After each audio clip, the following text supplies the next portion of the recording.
J'ai eu des menaces et je me suis acheté un revolver parce que j'avais des menaces que j'ai mis dans un petit sac Vuitton avec une fermeture éclair. C'est-à-dire que si on avait voulu me flinguer, le temps d'ouvrir le petit sac, c'était terminé. Fini.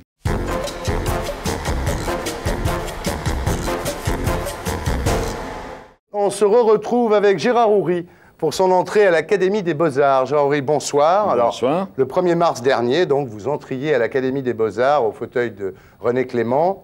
Discours lu par Jean-Paul Belmondo, parce que depuis quelque temps, vous avez du mal à lire. Michèle Morgan était là. Elle avait eu 80 ans la veille, le 29 février. 4 fois 20 ans. 4 fois 20 ans, vous avez raison, c'est mieux. Et alors, ce qui est très charmant, c'est que sur l'épée d'académicien, vous avez fait graver « T'as de beaux yeux, tu sais ». Ça, c'est oui. délicate attention. Voilà, ben écoutez, que dire sinon que c'était une grande émotion, que étant donné que je vois mal, j'ai fait très attention en descendant les escaliers qui mènent de la bibliothèque de l'Institut jusqu'à l'hémicycle. Et puis que j'ai improvisé quand même un bon quart d'heure, 20 minutes, je crois, avant de passer la parole à mon ami Belmondo, qui avait accepté effectivement de lire le discours éloge de René Clément, qui est un éloge enfin, très très facile à faire parce que c'est un très grand metteur en scène, c'était un très grand metteur en scène, et que, bon, alors tout d'un coup, il y a eu une faculté d'improvisation qui était quelquefois assez émotionnante, parce que improviser devant 500 personnes, c'est pas très commode. Et voilà. Alors, ce qu'on peut ajouter, c'est que vous portiez la cape de Marcel Pagnol. Voilà, l'habit vert. Voilà. L'habit vert offert, dans ces cas-là, vous savez, c'est toujours...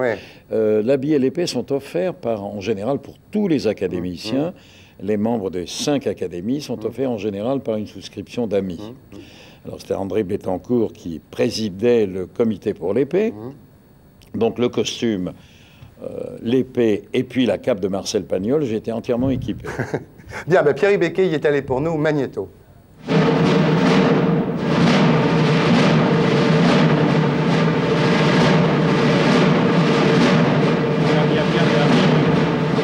C'est bien qu'un auteur comique rentre à l'Institut, car le comique n'est pas souvent récompensé en France.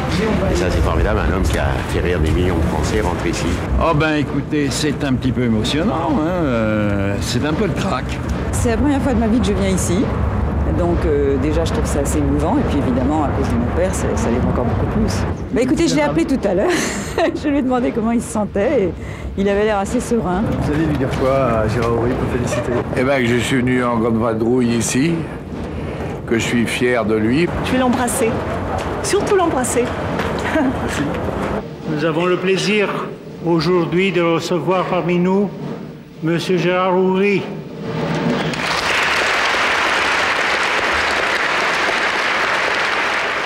Pierre Schoendoerfer a parlé des femmes de ma vie.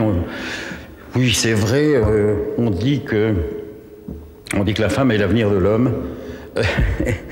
Elle fut mon passé, elle est un peu mon présent et j'espère un petit peu mon avenir.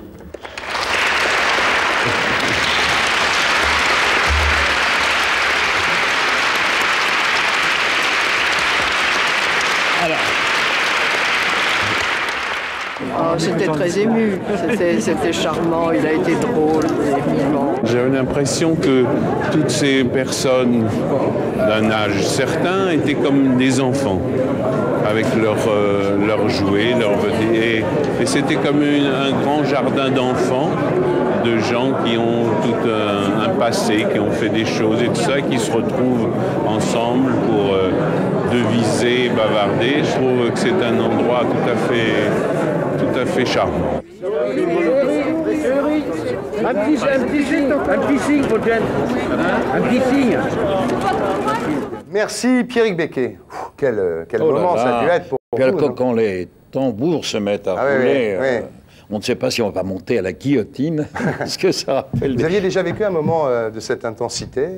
Eh bien, écoutez, j'ai eu quelques émotions dont je me souviens. Notamment, j'ai débuté 2 fois à la Comédie Française, une fois à 19 ans, dans le rôle titre dans Britannicus. Vous voyez qu'on est loin des films comiques. Et Ruy Blas en 60. Et puis Ruy Blas, qui m'a donné après l'idée de tourner La Folie des Grandeurs avec De Funès et Montand. On va en parler parce que donc ressort à cette occasion un livre qui avait été édité chez Orban en 1988, qui ressort en ce moment, qui s'appelle Mémoire d'éléphant, donc c'est chez Plomb. Alors justement, vous parliez des femmes dans votre allocution, et dans le livre, ce qu'on peut remarquer, c'est l'influence des femmes et l'importance des femmes sur votre vie, dans votre vie, à commencer par votre mère. Alors, ce qu'il faut dire, c'est que votre père est parti quand vous étiez assez jeune, Serge Tenenbaum. Oui, ils ont divorcé relativement vite. Et ma mère s'est trouvée devant le problème. J'ai dit d'ailleurs que le temps n'était pas à la parité homme-femme. Oui. Donc il fallait qu'elle gagne sa vie, celle de son petit garçon, celle de sa mère. Et elle s'est trouvée très rapidement dans l'entourage d'un type extraordinaire qui était le célèbre couturier Paul Poiret, qui a libéré le corps des femmes des baleines, des corsets de lacets. Vous étiez un peu hanté par l'idée du remariage de votre mère, parce qu'évidemment, vous la vouliez pour vous tout seul. Naturellement, comme beaucoup de petits garçons de mamans divorcées. Effectivement, votre mère fréquentait des gens très connus, vous viviez dans un monde tout à fait agréable, vous arriviez à Deauville dans l'Hispano-Suiza écossaise. Écossaise. En écossaise, c'est incroyable, c'est très chic. Exceptionnel, oui. Alors, votre mère, elle avait inventé la publicité rédactionnelle, c'est-à-dire qu'elle... C'est ça, elle se débrouillait de mettre des marques dans les articles. Si dans notre émission, là, en ce moment, on glissait 2, 3... Universal, la montre universale. C'était son truc. Cocteau avait dit de la montre universale, je ne sais jamais l'heure, mais la montre universale me donne envie de la savoir. Oui. Et puis elle avait obtenu la seule pub, je crois, que jamais ait fait Jean-Paul Sartre. Oui. Mais François Mauriac. Très débrouillarde, hein, votre mère. Ah, Marcel. Plus que débrouillarde. Ouais. Elle avait un espèce de génie. D'ailleurs, je l'ai dit dans mon allocution, non seulement elle m'a donné la vie, mais elle me l'a sauvée plusieurs fois par sa clairvoyance, sa lucidité durant les heures noires de l'occupation. Alors, elle était amie avec Fujita, ce qui fait que vous fréquentiez des gens comme Fujita, comme Dufy, Van Dangen, et c'était l'époque, une époque un peu... André Derain. Et Derain. Oui. Une époque bénie où Montmartre perdait peu à peu son importance par rapport à Montparnasse, et vous racontez dans votre livre, en 1927, l'ouverture de la coupole, on se rend pas compte. Comme si le bateau Lavoir avait traversé Paris. Oui. Non, mais ce que j'ai dit dans ma petite allocution l'autre jour sous la coupole, c'est que ma mère m'emmenait à la coupole, pas celle-ci, mais l'autre coupole de l'autre côté, où c'est vrai que les ateliers de la rue Campagne Première déversaient leur plein de peintres. La santé, vous disiez, la térébenthine et le parfum des femmes, c'est extraordinaire. Ça. Et alors là, ils allaient du Select au Dôme, du Dôme à la coupole, l'étape se faisait, se défaisait, c'est formidable. Moi, ça me passait au-dessus de la tête, bien sûr, les conversations, mais je crois que ça m'a profondément marqué. Alors après, on vous voit à Janson de Sailly, alors vos amis, évidemment, il y a Maurice Siegel, qui sera un des héros d'Europe 1, qui fondera VSD, François Pilu, qui à l'époque n'est pas encore François Perrier. Je vais voir samedi prochain. Ah oui. C'est mon vieil ami, et puis Édouard Sablier. Édouard Sablier, qui est un journaliste moins connu, mais spécialiste du Moyen-Orient, qui a fait beaucoup de télévision. Jean Dutour, qui avait déjà les analyses politiques qui vous... Jean Dutour, nous avons donc une photo, il y avait des photos qui étaient prises dans la cour du lycée Janson, la cour d'honneur, et nous avons une photo, moi je ne l'ai pas gardée, mais Jean Dutour me l'a montrée, où nous sommes, on doit avoir 10-12 ans. Ouais. Mais ils se ressemblent déjà, nous nous ressemblons tous, sauf que j'avais des cheveux et une frange, mais enfin c'est la ressemblance. Oui. Alors vous racontez, il y a les femmes de votre vie, à commencer bien entendu par Michel Morgan, que vous croisez une première fois au cours Simon, à l'époque où elle s'appelle encore que Roussel, et que vous retrouvez... Non, elle s'appelle déjà Michel. Elle s'appelle déjà Michel Morgan. Puisqu'elle a tourné Quai des Brumes, et que nous autres jeunes élèves, on était peut-être une centaine au cours Simon, au boulevard Garibaldi à l'époque, et qu'elle est venue rendre visite au cours, elle était déjà devenue vedette, et on la regardait absolument stupéfié parce qu'on rêvait d'un destin pareil, et que le destin s'amorçait déjà pour elle. Et... bon, je l'ai vue, elle ne m'a pas vu, j'étais fasciné. 10 ans après, vous tournez avec elle. C'est plus tard que 10 ans, je crois. Si, non, c'est 10 ans après, le film de Le Chanois, La Belle que voilà. Oui, c'est 49. 49, oui, c'est un peu plus. C'est 49, c'est un peu plus. Et alors là, il y a cette fameuse scène, racontez-nous cette scène, c'est extraordinaire. C'est un des moments les plus marrants du bouquin, ça. Oui, non, j'étais pétrifié parce que il y avait une scène qui se passait dans un ascenseur et où je devais l'embrasser sur la bouche. Et moi, qui n'étais pas spécialement, il faut bien le dire, timide, principalement avec les dames, j'étais absolument pétrifié et je crois que j'ai très mal embrassé. Oui, si vous demandiez s'il fallait embrasser comme au théâtre, c'est un bidon ou lui rouler une vraie pelle. Vous employez le mot pelle dans votre bouquin. Mais au théâtre, je ne peux pas vous le faire, mais quelquefois on se tourne, on met les 2 pouces devant, on embrasse ses propres pouces que le public évidemment ne voit pas. C'est quelquefois comme ça que ça se fait, ou d'autres fois réellement, si on a quelque envie de la part du monsieur et de la dame de s'embrasser vraiment. D'ailleurs, ça peut être absolument sans pelle, comme vous le dites. On ne creuse rien du tout avec la pelle. Quelqu'un que, enfin, vous l'aimez pas encore, mais dont vous la trouvez très jolie, etc., et vous trouvez obligé de l'embrasser devant une foule de techniciens sur le plateau, ça devait être une situation absolument épouvantable. Moi, je me suis demandé toujours comment il était possible d'avoir des scènes vraiment de grande intimité, principalement maintenant, devant effectivement une quarantaine de personnes. Ne parlons pas de films osés, je parle simplement de films où vraiment il y a des scènes très sensuelles. Mais il y en a beaucoup plus maintenant qu'avant. Parce que je me rappelle très bien que quand Michel Morgan a tourné Les Orgueilleux, elle se séchait à un moment, elle était supposée être en transpiration au Mexique, etc. On avait considéré comme extraordinairement sensuelle et osée qu'elle se sèche la peau avec un séchoir. Oui, on en est loin. On en est loin. Alors, vous parlez aussi évidemment de celle qui deviendra votre femme. Vous voulez aussi le jour où elle arrive là, Jacqueline Roman, qui est la mère de Daniel Thompson, et puis de cette Diane. Alors vous êtes à un moment pendant la guerre. Elle s'appelait pas Diane, mais enfin. Elle s'appelait pas Diane, mais c'est une sacrée histoire. Vous êtes en Suisse, donc vous êtes parti, on en parlera, et vous êtes à Genève, vous jouez au théâtre, et effectivement vous tombez amoureux de cette Diane, et puis alors évidemment vous avez une aventure avec elle, et un jour, il y a une histoire absolument extraordinaire. Je lui dis que je vais rentrer en France. On est dans une chambre d'hôtel. Bon, à un certain moment, je lui dis que je vais repartir pour la France, naturellement. Et puis tout d'un coup, je me retourne et je vois qu'elle avait sauté, pas sauté par la fenêtre, mais qu'elle était sur le point de sauter par la fenêtre. Je bondis, mais c'était une chambre assez grande, et je la rattrape par les 2 mains. Et elle était évanouie dans le vide. C'était l'été, ça donnait à Genève, sur le quai du Mont-Blanc. Et je me suis posé la question, à ce moment-là, ne pouvant pas la remonter. Vous avez appelé ? Ah ben, je me suis dit, il faut que j'appelle, mais si j'appelle, est-ce que le verrou de la chambre est mis? Alors, ça a été vraiment le suspense de ma vie, parce que j'aurais pas pu la remonter. Je l'aurais relâché, et un garçon français jeune, c'était une jeune fille de la haute société genevoise. Mais Diane, c'est pas son nom, mais elle avait bien une particule. Ça, je ne peux pas vous le dire. Et donc, alors, le verrou n'était pas mis, les gens entrent, la sauvent, enfin l'attrapent, et vous dites dans votre livre que finalement, la malheureuse finira par... Eh bien oui, probablement qu'elle était suicidaire. Bah oui, parce qu'elle mourra en Suède. Je crois que plus tard, c'était pas en Suède, c'était autre chose, c'était en Italie. Mais vous avez tout changé dans votre bouquin. Oh ben oui, quand même.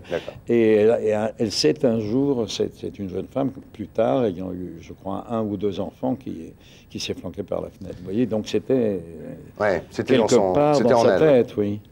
Alors, ça, on revient avant, en 1939, ce que vous disiez tout à l'heure, vous êtes convoqué un jour à la Comédie Française, ça c'est vos débuts au théâtre, donc pour jouer Britannicus, en remplacement de Julien Berthaud, qui avait été appelé Sous les drapeaux, et vous y reviendrez à la Comédie Française que bien plus tard... Il y avait un très grand metteur en scène, plus tard, qui s'appelait Raymond Rouleau, qui m'a demandé de venir jouer Ruy Blas.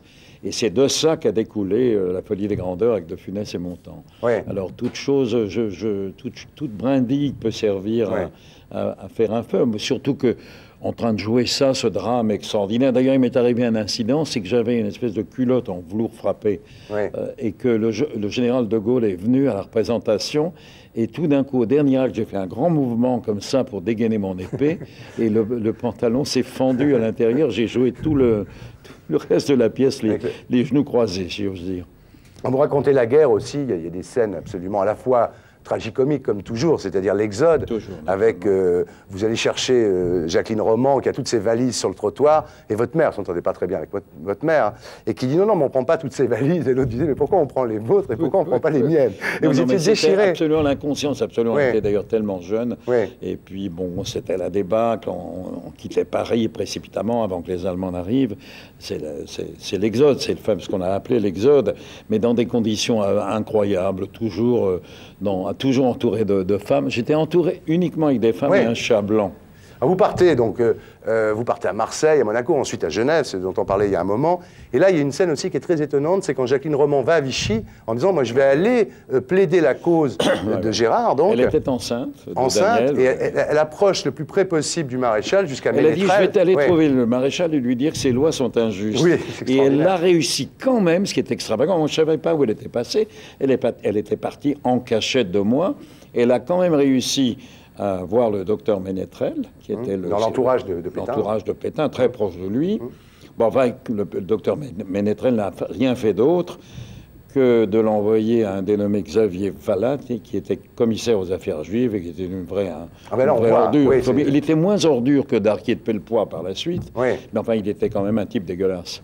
Et alors, là, donc, vous allez à Genève, et là, vous dites un truc extraordinaire. Vous dites qu'à l'époque, vous jouiez tous les soirs sur scène, vous répétiez tous les jours, des fois 2 pièces, et vous arriviez à apprendre 300 vers par nuit. C'est-à-dire que vous lisiez les vers avant de vous coucher, et le matin, en vous réveillant, vous les saviez. C'est pour vraiment ça une mémoire que d'éléphant, mon livre s'appelle Mémoire d'éléphant. Ça, pour le coup, oui. C'est vrai que c'était absolument incroyable. J'arrivais dans ce théâtre qui s'appelait la Comédie de Genève. On répétait une pièce le matin. On en répétait une deuxième à 13h30. Le classique, il y avait un classique une fois par mois à 17h jusqu'à 19h. On jouait le soir, on allait souper et il fallait apprendre la nuit. C'était un régime absolument hallucinant, mais en fin de compte, c'est amusant. J'en garde un très très bon souvenir. C'est évident. Donc en 45, vous rentrez à Paris, donc vous faites vos débuts au cinéma. 49, La Benne que voilà, donc avec Michel Morgan et Henri Vidal. Henri Vidal, qui avait été, après Mike Marshall, le deuxième grand amour. Non, pas Mike. Bill Marshall. Bill Marshall, pardon. Mike, c'est le fils. C'est le fils. Qui a été le deuxième grand amour de Michel Morgan. Voilà, et qui mourra. Le frère de Tony Marshall. Voilà, et qui mourra parce qu'il était accroché à l'héroïne et qui mourra. Vidal. Oui, Vidal. On est bien d'accord, c'est pas Marshall. Non, bien sûr, c'est Henri Vidal, qui est un grand acteur qui avait un certain succès et qui s'est perdu dans la drogue. Il y a des scènes assez dures là-dessus. Vous savez, il y avait des précurseurs à l'époque. Ça s'est développé depuis les affaires, les histoires de drogue et d'acteurs drogués, et non seulement d'acteurs, mais d'autres hommes et de femmes. Mais à l'époque, il y avait un certain nombre d'acteurs tout à fait intéressants, comme Franck Villard. Il y en avait d'autres, je ne peux pas vous les citer tous, mais qui se droguaient à mort. Voilà. Il y en a qui s'en sont sortis et d'autres pas. Alors vous commencez à réaliser 10 ans plus tard, en 59, avec La Main Chaude, qui n'est pas un succès. Pareil pour La Menace. Et votre premier succès, c'est Le Crime ne paie pas, donc avec Michel Morgan. Et le déclic, c'est De Funès qui un jour vous dit sur un tournage, mais pourquoi est-ce que tu t'acharnes à tourner des films dramatiques? Tu aimes rire, alors fais rire les autres. Et voilà, ça a été le... Ça a été le déclenchement, et je l'ai retrouvé. Là, il avait un cachet dans Le Crime ne paie pas. C'est ça qui est extraordinaire, c'est que c'est à l'heure du déjeuner qu'il m'a dit ça. Un cachet, une journée de tournage, d'ailleurs fort bien payé, je crois, parce qu'il était déjà très apprécié. Mais moi, il me faisait tomber de ma chaise de rire. Je l'avais vu dans un cabaret qui s'appelait La Tomate. Il était extraordinaire. Et puis nous avions joué une pièce de théâtre ensemble, Thermidor, sur la Révolution, une pièce de Claude Vermorel qui n'avait pas fait long feu, puisqu'elle s'est jouée une semaine au Théâtre Pigalle. Et que par la suite, on a démoli le théâtre Pigalle, c'est vous dire que ça n'avait pas été un succès, pas à cause de ça. Bien, et puis voilà, donc là c'est parti. Alors après, tout le monde connaît la suite, parce que je suis un peu attardé sur cette période, parce qu'elle est moins connue. Après, le reste, c'est l'histoire de France, quoi. C'est 64, Le Cornio, 66, La Grande Vadrouille. D'ailleurs, un peu le même sujet que Le Jour et l'Heure de René Clément. À peu près, oui. Mais ce qui est formidable... Lui, il a choisi la voix grave et vous, la voix drôle. Oui, la voix drôle. Et ce qui est assez formidable dans l'histoire de La Grande Vadrouille, c'est que c'est passé le 26 décembre... sur France 2, et qu'il y a eu près de 10 millions de téléspectateurs. C'est-à-dire qu'il y a eu plus à la 12e ou 14e diffusion qu'à la précédente. Ça ne cesse de monter. C'est un phénomène quand même assez étrange qui fait quand même plaisir. Bien sûr, mais beaucoup de vos films, c'est le cas. Hein, le Cerveau, 71, en 68, 71, La Folie des Grandeurs, 73, Rabbi Jacob. Alors on n'a pas le temps de raconter. Moi, je ne me souvenais pas de ça, la polémique qu'il y a eu à la sortie de Rabbi Jacob. Et finalement, c'était très courageux de votre part, parce que plutôt que de culpabiliser les gens, à travers Rabbi Jacob, vous leur avez dit que, oui, vous êtes un peu raciste superficiellement, mais au fond, vous êtes beaucoup plus généreux que ce que vous croyez. Non, ce qu'il y a d'extraordinaire au moment de Rabbi Jacob, c'est que j'ai reçu des menaces. On ne savait pas un an avant qu'un an après éclaterait la guerre du Kippour. Donc, à ce moment-là, sortir Rabbi Jacob, on s'est posé la question, est-ce qu'on le sort, est-ce qu'on ne le sort pas? Et on a décidé de le sortir. Et alors là, ce que je dis, évidemment, c'est que tout d'un coup, il y a eu un pétard dans un cinéma, le film était interdit.